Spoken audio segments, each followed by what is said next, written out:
está de por medio esta causa, una causa enorme que tiene Bonadío en sus manos, Stornelli como fiscal, y que empezamos a pensar, porque empieza a tener nexos, cuánto se parece o no al Lavallato y qué hay de aquello que ocurrió con Odebrecht relacionado con lo de hoy en la Argentina. Gustavo Segre, que es nuestro colega y además es socio de Center Group y profesor de la Universidad Paulista, está en línea con nosotros. Gustavo, ¿cómo te va? ¿Cómo estás? ¿Qué tal? Buenas noches, chicos. Gusto en escucharlos. Igualmente. Gustavo, cuando vas siguiendo esta historia, ¿encontrás paralelos, encontrás parecidos y encontrás nexos que van a unir a los personajes que ahora están siendo observados en Argentina con respecto a lo que está ocurriendo y ocurrió en Brasil? Sí, la estructura, te diría que la cadena vertical es la misma, cómo se arma todo es igual, con algunas diferencias sutiles en cómo se va desarrollando la investigación. Pero fíjate que eran empresas de obra pública en Brasil, lo mismo en Argentina, con personalidades de un gobierno claramente corrupto, igual en Brasil que en Argentina, con empresarios que hacían parte de ese gobierno corrupto, con la misma disculpa también, porque aquí al principio mencionaban que se trataba de aporte para la campaña, lo que después se cayó judicialmente hablando, y con el aparecimiento, y ahí sí creo que Argentina está yendo un poco más rápido, de los arrepentidos. Aquí el Lavallato comienza el 17 de marzo del 2014, y solamente te diría después de 8 o 9 meses es que comienzan a aparecer los empresarios arrepentidos. Ajá. Y en Buenos Aires eso aparecieron en menos de una semana, 2. Quiero consultarte además en términos de los paralelismos y las diferencias. Hemos venido hablando mucho durante el transcurso del Lavallato y de la causa en Brasil del juez Moro. Aquí tenemos al juez Bonadío, que seguramente vamos a marcar enormes diferencias entre uno y otro. Pero digo, ¿qué es lo que vos observás respecto del trabajo llevado adelante hasta ahora por Bonadío, que es el mismo juez que antes también estaba y no había llevado adelante un trabajo así, con causas que podrían haber empezado a marchar mucho antes?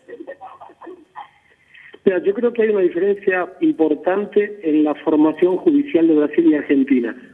En Brasil existen los juzgados que solo analizan y juzgan casos de corrupción. El juez Sergio Moro es uno, no es el único. Marcelo Bretas en Río de Janeiro es otro. Ricardo Leite en Brasilia es otro. Que además tienen fiscales, y no es uno, son varios, en cada uno de estos juzgados que colabora con la investigación. Y que además tienen policía judicial que les da soporte con una cobertura y con una seguridad que no tiene Argentina también, porque el juez atiende 1.200 causas entre narcotráfico, secuestro, asalto, prostitución y además corrupción. Y de momento está el juez, el fiscal Stornelli y Rivolo, creo que lo está auxiliando. Sí. Pero está muy lejos de ser la estructura de acá. Por otro lado, también el código de procedimientos es diferente. Acá vos tenés, como en Argentina, la posibilidad de negarte a declarar para no inculparte, es un derecho totalmente constitucional, pero si aceptás declarar, tenés que declarar de verdad. Y en Argentina entregás papelitos que no dicen nada y te vas a tu casa. Gustavo, ¿cómo estás? Nicolás Lucas te saluda. Buenas noches. ¿Qué tal, Nico? Bien, todo bien, gracias. Te hago una consulta porque uno va viendo lo que está pasando con los empresarios en Argentina y empieza a temer que haya que salir a buscar empresas afuera para hacer obra pública. ¿Quedó algún empresario en pie en Brasil? Sí. Quedó porque aquí existe la ley de la leniencia, que sería una unión entre extinción de dominio y responsabilidad empresarial en Argentina, que lo que hace es que lo que sería la empresa, la persona jurídica, reconoce que cometió ilícitos, le devuelve a la sociedad el dinero que le robó, de alguna forma, se le agregan las multas y a cambio de eso continúa operando. Fíjense que acá la denuncia inicial de Lavallato involucró a 29 compañías, de las cuales 11 todavía continúan inidóneas. Inidóneas es que no pueden operar con el Estado porque no aceptaron este acuerdo de leniencia. Entre ellos, inclusive, una empresa argentina, que es Techin, está con recursos de amparo en discusión en la Corte, pero el gobierno la declaró inidónea en función de una obra que demostró tener corrupción, que es la usina nuclear de Anga 3. Claro. Claro. Gustavo, vamos a seguir seguramente este tema muy de cerca. Te agradecemos como siempre tu predisposición para charlar con nosotros. Te mandamos un gran abrazo. Gracias. Y atentos que ya firmó el acuerdo de Argentina y Brasil en cualquier momento, así que los fiscales argentinos lo pidan, va a empezar a ir la información desde aquí. Y seguramente estaremos comunicándonos con vos para que nos cuentes novedades y todo lo que haya alrededor de esta causa. Te mando un beso. Que les digan bien. Hasta luego. Gracias, hasta luego. Bueno, allí estaba nuestro colega Gustavo Segre, que siempre nos aporta estas cuestiones tan puntuales que él viene trabajando muy de cerca allí. Nos vamos a nuestro primer invitado, ¿te parece? Lo vamos a recibir para seguir hablando de este tema. ¿Cómo le va? ¿Cómo está? Gracias por venir, está bien, quédese.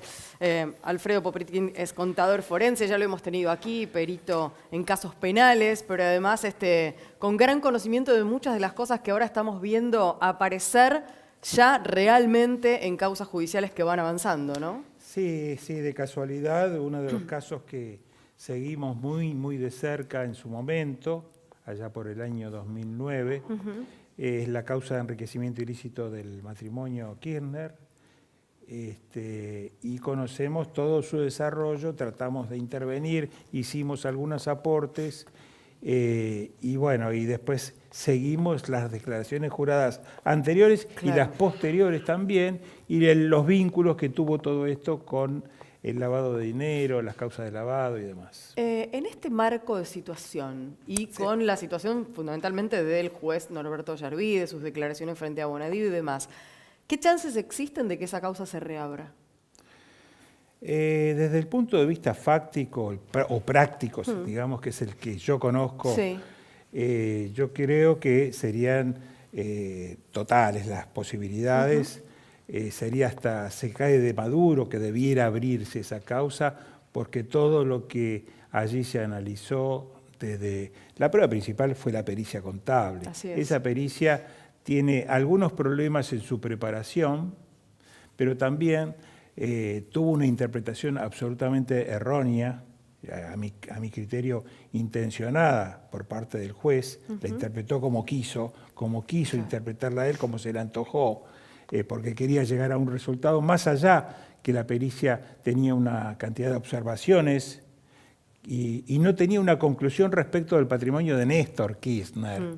No decía que estaba justificado el incremento patrimonial, que era la pregunta que hacía Ollarvide a los peritos. Sí lo decía respecto de Cristina, pero Cristina, del patrimonio total del matrimonio, tenía un 10%, digamos. Néstor un 90% y bueno, justificaron un 10%. Y con eso acomodaron las cosas para el resto utilizaron toda una maniobra desde el punto de vista de un artilugio contable, denominaron con unos nombres técnicos raros, podemos profundizarlo si quieren, lo que allí había pasado, pero en ningún momento dijeron que estaba justificado el incremento. Estos días una de las cosas que más se escucha repetir en la opinión pública, en redes sociales, en todos lados es: esto ya lo sabíamos, esto lo veníamos viendo, esto ya se comentaba. Ahora, sabemos que una cosa es recolectar las pruebas y otra cosa es sospecharlo.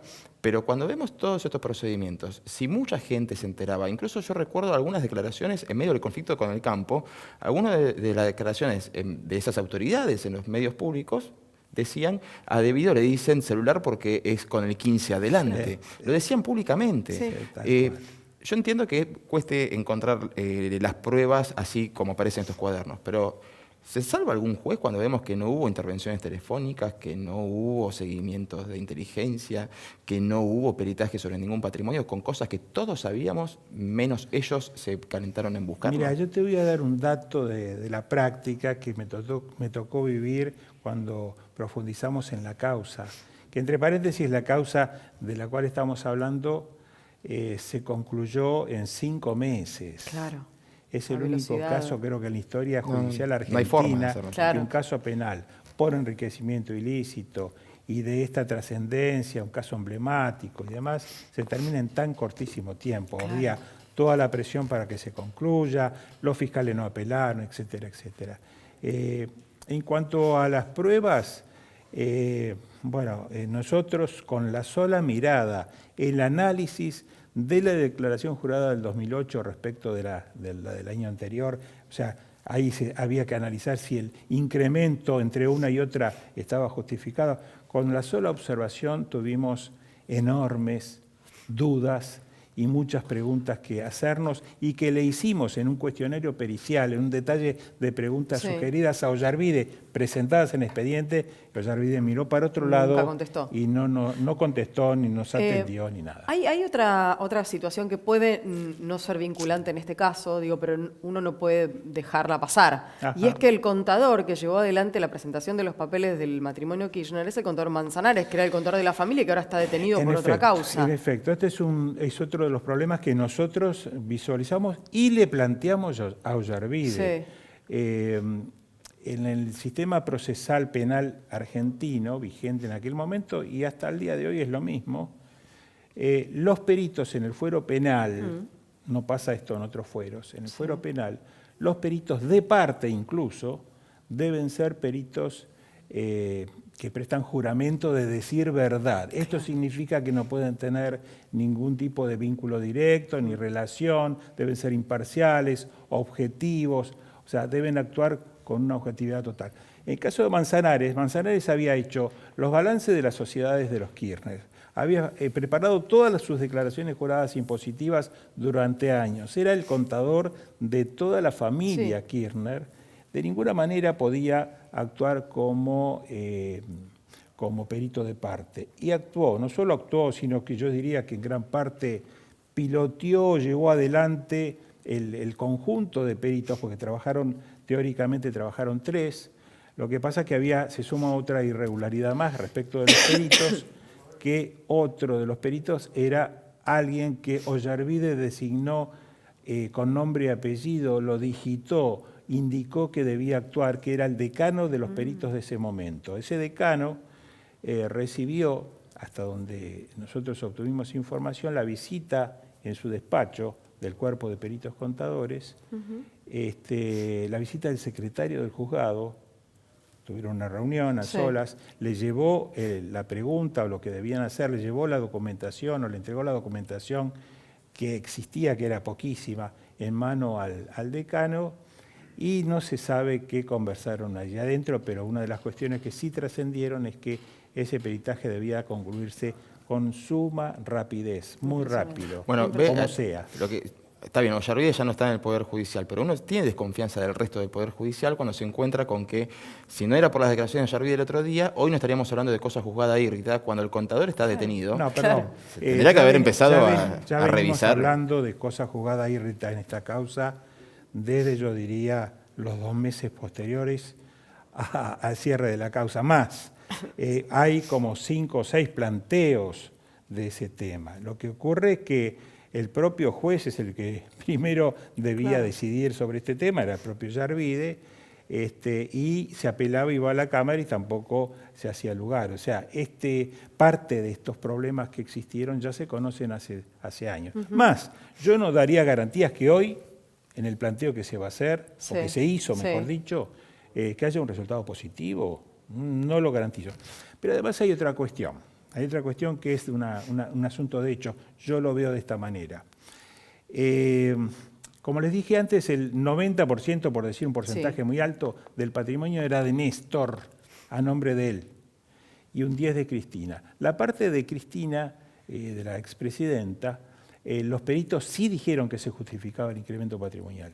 Más allá que estuviese mal o estuviese bien, esa parte más o menos era razonable. Tenía bienes de hacía tiempo, era difícil de cuestionar demasiado esa parte. Claro. El problema estaba en lo de Néstor. Néstor se murió. Claro. Entonces hoy se reabre la causa y que van a hacerle un cargo penal a Néstor. No se puede. En la justicia penal, cuando alguien fallece, la causa termina. Entonces, ¿tiene sentido práctico? Esto lo va a decir seguramente el juez que intervenga en esta reapertura.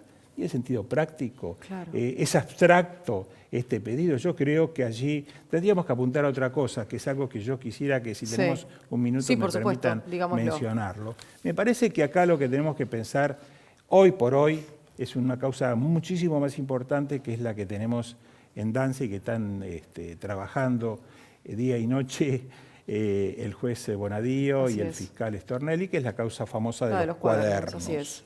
En esa causa, bueno, está el tema de Ollarvide, pero hay muchísimo material, muchísima información, todavía no conocemos prácticamente nada de las pruebas que ellos fueron colectando, sí trascendieron algunos testimonios y algunas pocas cosas. El tema que se está presentando y se va a presentar, el problema mayor, que es que se está buscando distintos argumentos de tipo jurídico, distintas formas, como para intentar, digamos, desacreditar la prueba y tomar la cuestión para un costado que, en lo posible, para los imputados, esta causa termine en la nada, los beneficios. Claro, claro, que se diluya. Bueno, en el medio hay, apenas, recién lo decía el periodista desde, creo que te hablaba de Gustavo Segre, sí, de Odebrecht y Lavallato.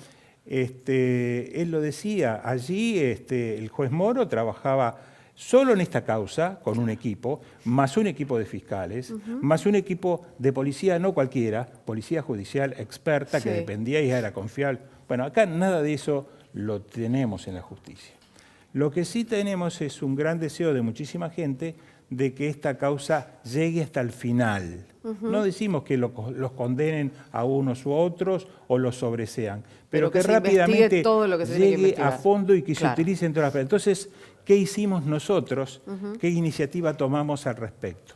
Creemos que si la sociedad civil, todos nosotros, de alguna forma presionamos, en el buen sentido, sobre la justicia y sobre los legisladores, les hacemos conocer nuestro apoyo en que esta investigación llegue a fondo, seguramente se van a sentir mucho más acompañados que ahora y apoyados ante eventuales insinuaciones o posibles amenazas o lo que ocurre dentro de una investigación de esta naturaleza. Entonces nosotros la petición que hicimos al respecto es juntar firmas de los ciudadanos y esto lo estamos haciendo ¿a través de qué vía? A través de change.org.